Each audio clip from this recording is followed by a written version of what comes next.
I had a moving company owner ask me the other day, can I put my mover and driver candidates through a physical test before hiring them?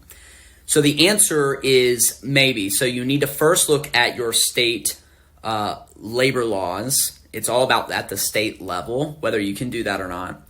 And most of the time, you're going to find that the writing says that you can do it as long as everyone for a similar type position goes through it. So it has to be fair. Everyone has to go through that process.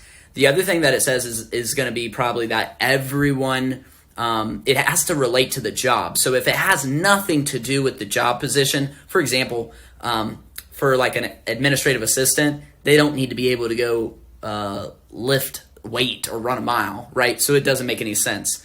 So it needs to relate. And so really just go do some research. And if this stuff that's out of your realm, this is something that you could contact MoveUp and we'll help you and learn what your state regulations are to help build you a really solid hiring process.